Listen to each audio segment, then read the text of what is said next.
బా బా బా బా బా బా పెట్టేసింది అమ్మా.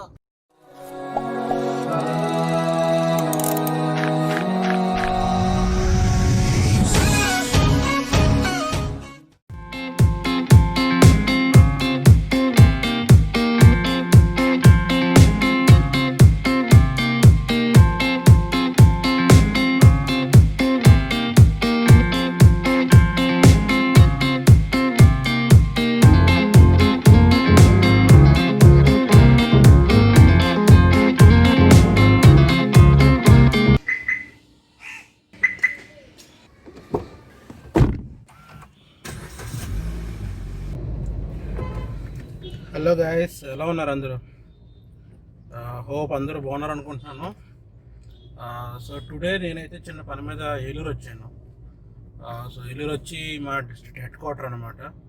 సో కొద్దిగా పర్సనల్ వర్క్ ఉంది నాకు ఏలూరులో. సో అది చూసుకుంటా ఏలూరు వచ్చాను అనమాట. వచ్చేటప్పుడు ఏం లాక్ చేయలేదు, ఎందుకంటే కారులోనే వేరే వాళ్ళతో వచ్చాను. సో ఏం లాక్ చేయలేదు. సో వెళ్ళేప్పుడు సింగిల్గా వెళ్తున్నాను. సో మిగతా మాట్లాడుకుంటారా వెళ్ళిపోదాము అని చెప్పి బ్లాగింగ్ చేస్తున్నాను. సో కరెంట్లీ నేనైతే ఇప్పుడు పాత బస్ స్టాండ్ దగ్గర ఉన్నాను, ఏలూరు పాత బస్ స్టాండ్. ఒకప్పుడైతే ఈ మొక్కలైతే ఏమి లేవు, చిన్న డివైడర్ ఉండేది. ఇప్పుడు మాత్రం చాలా బాగుంది యాక్చువల్లీ. కానీ ఈ డీవియేషన్స్ దగ్గర మాత్రము అని మరీ చాలా దగ్గర వరకు తీసుకెళ్ళి మొక్కలు పెంచారు. సో దానివల్ల ఏంటంటే ఆపోజిట్ వెహికల్స్ ఏమి కనబడట్లేదు. ఎవరైనా వీడియో తీసుకున్నా కూడా కనబడే సిచ్యువేషన్ అయితే అక్కడ లేదు. సో అదొక్కటి ప్రాబ్లం అంతే, మిగతా అంతా బాగానే ఉంది. ఇక్కడ చూసారు కదా, ఒకప్పుడు ఇలా ఉండేది. ఇక్కడ అతి చిన్న డివైడర్ ఉండేది, ఈ గార్డెనింగ్ అంతా ఏమి ఉండేది కాదు.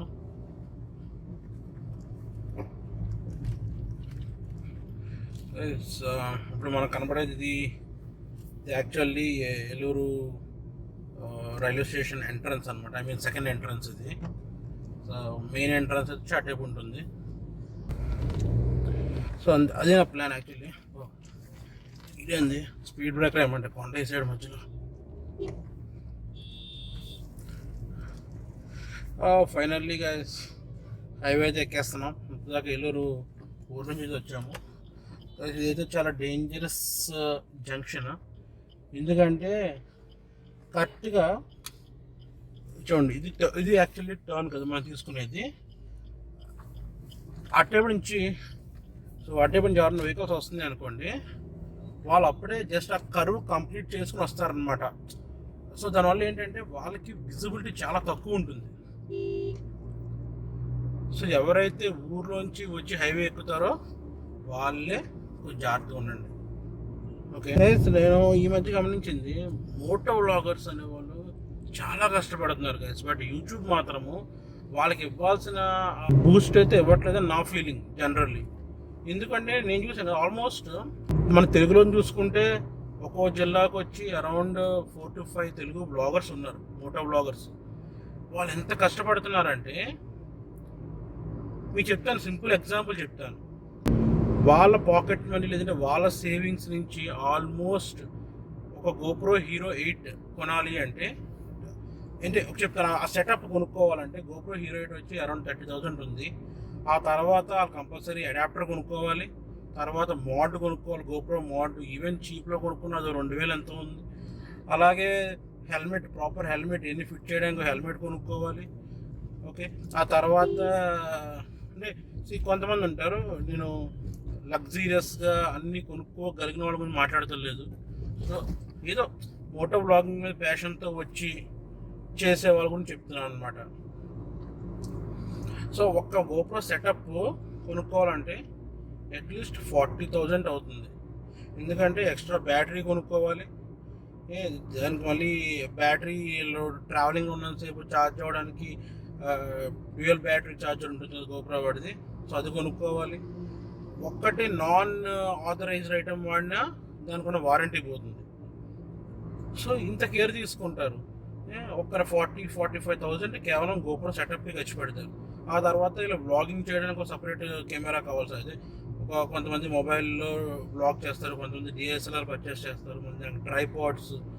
సో ఇంత చేసి మామూలు కుదురు ఇంట్లో కూర్చుంటారా అంటే లేదు కదా. సో బైక్ వేసుకుని బయలుదేరుతారు. కొంతమంది అయితే వ్లాగింగ్ గురించే బైకులు కొంటున్నారు, పెద్ద పెద్ద బైకులు అరౌండ్ 3.5 lakhs 4 lakhs పెట్టి బైక్స్ కొంటున్నారు, వాటి మెయింటెనెన్స్. సో ఏంటంటే యూట్యూబ్ నుంచి రెవెన్యూ వచ్చే లోపే లిటరల్లీ ఒక్కొక్క మోటో వ్లాగర్, అంటే నేను వెహికల్ గురించి పక్కన పెడితే, వెహికల్ ఈవెన్ వాళ్ళ పర్సనల్ యూజ్ కూడా ఉపయోగపడుతుంది కాబట్టి వెహికల్ పక్కన పెట్టేస్తే అరౌండ్ 2.5 lakhs వరకు ఖర్చు పెడుతున్నారు గైస్. మీరు కావాల్సి చాలామంది మోటో వ్లాగర్స్ ఉన్నారు కదా, వాళ్ళని అడగండి ఒకసారి, బ్రో నీకు ఇప్పుడు దాకా ఎంత ఖర్చు అయింది, మోటో వ్లాగింగ్ అనేది ఒకటి ఫస్ట్ వీడియో స్టార్ట్ చేసిన దగ్గర నుంచి ఇప్పుడు దాకా నీకు ఎంత ఖర్చు అయింది, సో నీకు యూట్యూబ్ నుంచి రెవెన్యూ ఎప్పుడు స్టార్ట్ అయింది. మామూలుగా మీరు వేరే వాళ్ళు ఎవరైనా సబ్స్క్రైబ్ చేస్తుంటే వాళ్ళన్నా అడగండి. ఓకే, సో ఎందుకు అంటే నేను చెప్తున్నాను, మిగతా ఛానల్స్ వేరు, మోటో వ్లాగింగ్ అయితే వేరు. ఎందుకు అంటే మిగతా ఛానల్స్కి కంటెంట్ ఉంటే సరిపోతుంది, మోటో వ్లాగింగ్కి అలా కాదు. కంటెంట్ ఉండాలి, కరేజ్ ఉండాలి. ఎందుకంటే ఒక అన్నోన్ ప్లేస్కి ఒకసారి కొంతమంది సోలో రైడ్స్ చేస్తారు, గ్రూప్ రైడ్స్ చేస్తారు, ఎటువంటి సపోర్ట్. ఇప్పుడు అక్కడ దాకా వెళ్ళిన తర్వాత ఏదైనా జరిగినా ఎవరో బాధ్యులు కారు, సో అదొక ప్రాబ్లం. ఏం జరుగుతుందో చెప్పలేము. ఒక్కొక్కసారి వెహికల్ ప్రాబ్లం పెట్టచ్చు, అర్ధరాత్రి అడవిలో స్టక్ అయిపోవచ్చు, ఇలాంటి చాలా జరుగుతున్నాయి కదా ఈ మధ్య. సో మీరు ఆలోచించండి, మోటో వ్లాగర్ అనేవాడు మీకు లిటరల్లీ తన పర్సనల్ ఇన్వెస్ట్మెంట్ ఎంతో కొంత పెట్టి దిగుతున్నాడు యూట్యూబ్ ఛానల్ గురించి.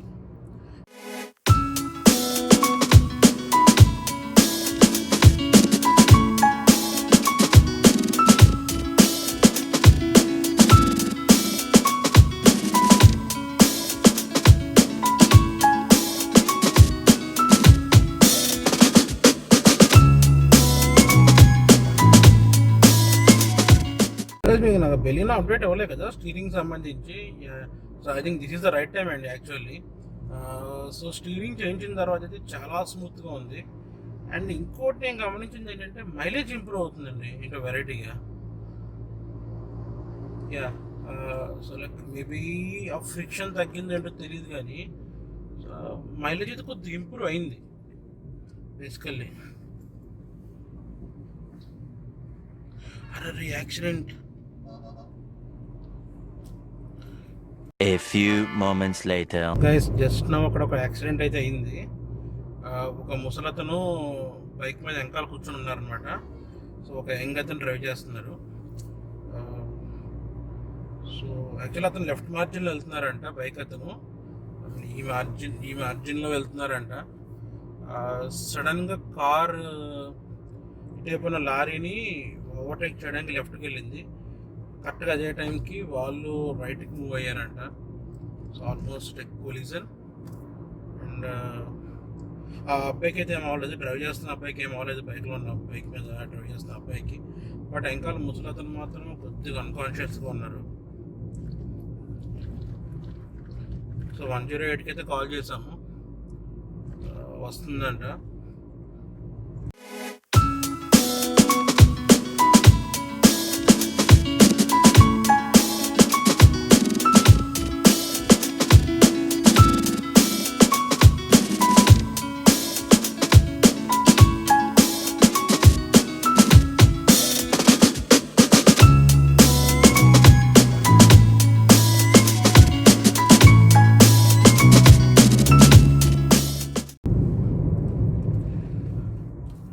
లాస్ట్ 3 kilometers నుంచి ఇదే పరిస్థితి, ఓన్లీ వన్ వే.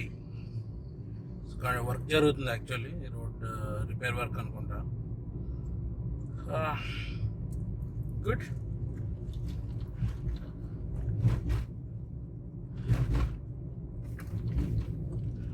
మీరు ఎట్లా రోడ్లు వేస్తామంటే మేము ఎందుకు కోఆపరేట్ చేయకుండా ఉంటాం చెప్పండి. సో మీరు రోడ్లు వేయండి, మేము డెఫినెట్ కోఆపరేట్ చేస్తాం.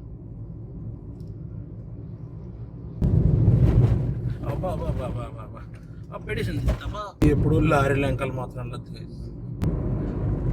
ఆ టైర్లు చూడండి ఎంతంత ఉంటాయో. ఆడి గతుకులు పట్టించుకోడు, ఇవి పట్టించుకోడు, అలా పోతా ఉంటాడు. ఆడి మిస్ అయిన ప్రతి గతుకు మనకే. సో నెక్స్ట్ నేను ఇప్పుడు టీపీజీ దాకా వెళ్తాను.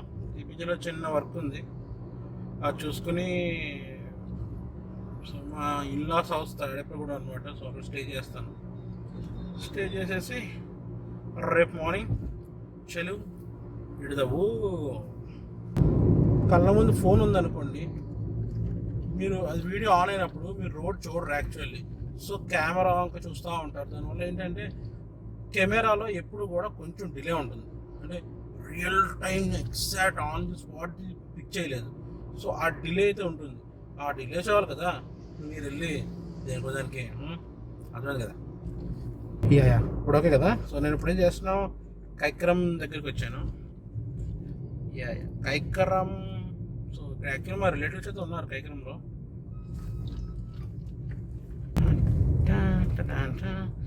ఏ ఇలా వెళ్ళొచ్చా, ఇలా వెళ్ళకూడదు. నేనైతే వెళ్తున్నా, ఈ బస్సు అడ్డంగా ఇట్టించాడు బాబోయ్.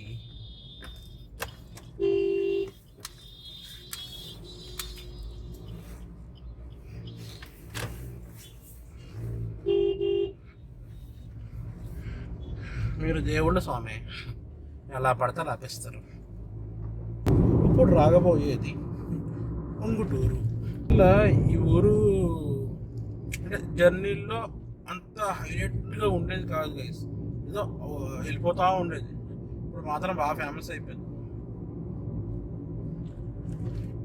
ఎందుకంటే రీసెంట్గా ఇక్కడ టోల్గేట్ పెట్టారు.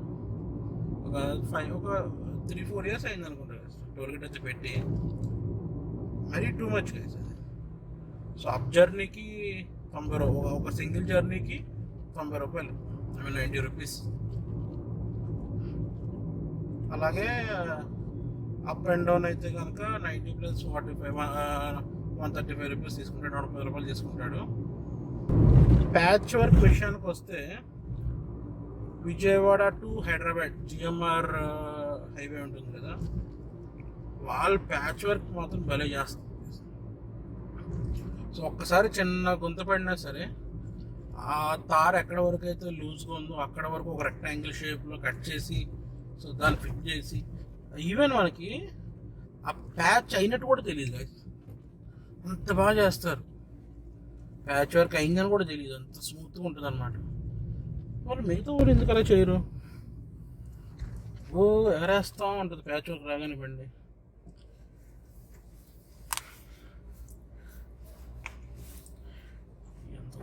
Range rover evoke super car కదా. మీకు రేంజ్ రోవర్ ఇష్టమైతే కనుక కామెంట్ సెక్షన్లో లైక్ చేయండి.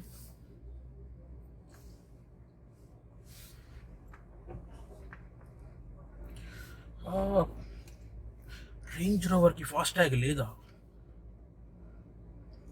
ఈ రాష్ట్రానికి ఏమైంది?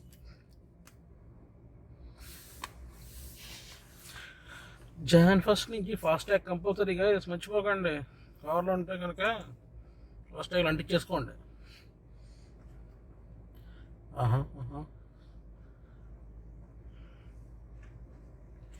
బాబు ఇంతసేపు బాబు ఫాస్టాగ్ లైన్లో, అరే నా పక్క వాళ్ళందరూ వెళ్ళిపోతున్నారు.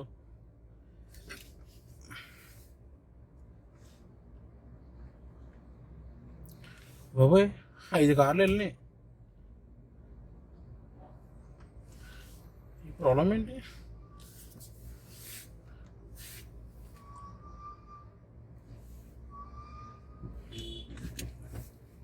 నెంబర్ అయితే రాసుకుంటున్నాడు, మరి ఏమైందో. 6 కార్లు వెళ్ళి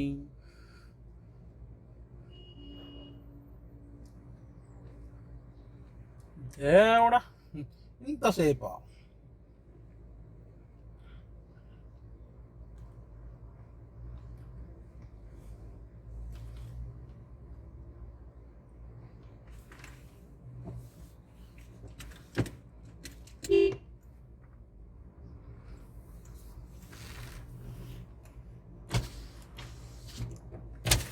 నువ్వు ఫాస్టాగ్ ఉపయోగం అనిపోయా గైస్. నేను అతని మీద ఏం కోపడలేదు, మీరు మళ్ళీ కామెంట్స్ పెట్టకండి. జోవియల్గానే అన్నాను, జస్ట్ కిడ్డింగ్. బైపాస్ ఎక్కుతున్నాను. ఇక్కడ నుంచి రైట్కి వెళ్తే కనుక తాడేపల్లి కూడా ఊర్లోకి వెళ్తాము. సో నేను బైపాస్ ఎక్కేసేసి ఎన్ఐటి కాలేజ్ దగ్గర హైవే దిగిపోతాను. హైవే దిగిపోయి అక్కడి నుంచి మా రిలేటివ్స్ హౌస్కి వెళ్తాను. మీ అందరికీ ఈ వీడియో ఏమన్నా నచ్చితే కొద్దిగా లైక్ చేయండి. నచ్చకపోతే అయినా పర్లేదు, ప్లీజ్ లైక్ అయితే చేయండి.